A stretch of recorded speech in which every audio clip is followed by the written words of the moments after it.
গুরুত্বপূর্ণ খবরে নজর, যেখানে কুণাল প্রসঙ্গে মূলত বিচারপতি অভিজিৎ গঙ্গোপাধ্যায় এবং বিচারপতি অভিজিৎ গঙ্গোপাধ্যায়ের মন্তব্য, কুণাল ঘোষের সঙ্গে আমার সম্পর্ক ভালো, আমার চেম্বারেও এসেছিলেন, অনেকক্ষণ কথাও হয়, ওনার সঙ্গে কথা বলে ভালোও লেগেছে, ওনার সঙ্গে আমার এখন বন্ধুত্বের সম্পর্ক, ওনার উপন্যাসের কয়েকটা বই দিয়েছেন, আমি পড়ছি, বেশ ভালোই লিখেছেন। এরপরও উনি আমাকে গালিগালাজ করেন, তাতে অসুবিধা নেই, উনি ওনার জায়গা থেকে ওনার কথা বলেন। কালকেও আমায় মূলত টুল নিয়ে বাইরে বসতে বলেছেন, ওতে আমি কিছু মনে করি না, আমার সঙ্গে সম্পর্ক ভালো, বন্ধুত্বপূর্ণ সম্পর্ক।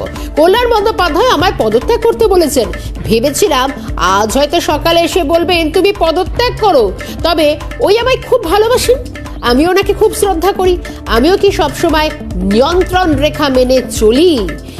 কার্যত এভাবেই বিদ্রুপবাণ ছুড়েছেন অভিজিৎ গঙ্গোপাধ্যায়। আরও একবার অভিরূপা হাজরা রয়েছেন আমার সঙ্গে সরাসরি কলকাতা হাইকোর্ট চত্বর থেকে। অভিরূপা, গোটা বিষয়ে বেশ যে বিষয়টি সামনে আসছে, এবার রীতিমতো অনেকটাই ভালো সম্পর্ক, বন্ধুত্বপূর্ণ সম্পর্কের সঙ্গে একটা বিদ্রুপের সুরও শোনা গেল বিচারপতি অভিজিৎ গঙ্গোপাধ্যায়ের বিষয়, একটু জানতে চাইব।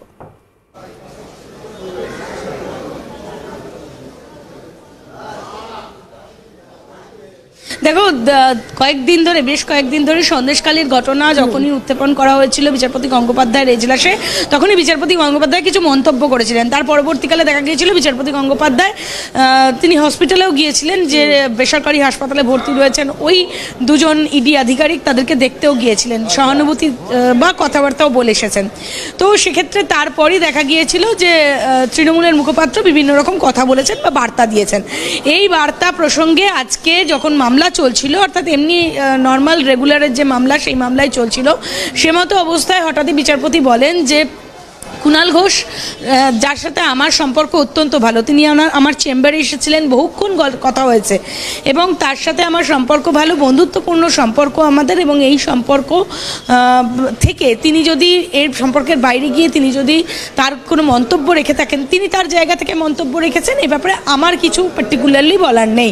এবং আজকে সেক্ষেত্রে তিনি রিসেন্টলি বলেছেন যে টুল নিয়ে বাইরে বসতে, এ ব্যাপারেও আমি কিছু মনে করিনি, তার কারণ তার সঙ্গে আমার একটা ব্যক্তিগত ভালো সম্পর্ক রয়েছে এবং এই নিয়ে আমি খুব একটা মনে করি না, এবং তার বইও আমি পড়েছি, তিনি খুব ভালো বই লেখেন।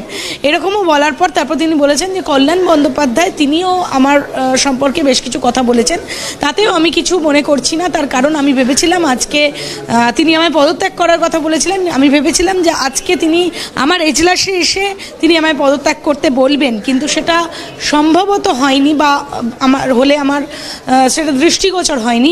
সেক্ষেত্রে, এবং আমিও তো সবসময় সীমারেখা মেনে চলি এমনটাও নয়, এরকমই বলেছেন এজলাসে বসে বিচারপতি গঙ্গোপাধ্যায়। অর্থাৎ বিচারপতি গঙ্গোপাধ্যায় এটা বোঝাতে চেয়েছেন যে বিচারপতি গঙ্গোপাধ্যায় যে মন্তব্য করেছেন সেটা কখনোই ভুল বা না ভেবে তিনি কিছু বলেননি, তিনি ভেবেই বলেছেন, এবং তাকে নিয়ে যে যা বিদ্রুপ করছে বা যে যা বক্তব্য রাখছে তাতে তিনি কিছু মনে করছেন না, তার জায়গা থেকে তিনি সঠিক পথে রয়েছেন, এমনটাই কিন্তু বার্তা দিয়েছেন বিচারপতি গঙ্গোপাধ্যায়।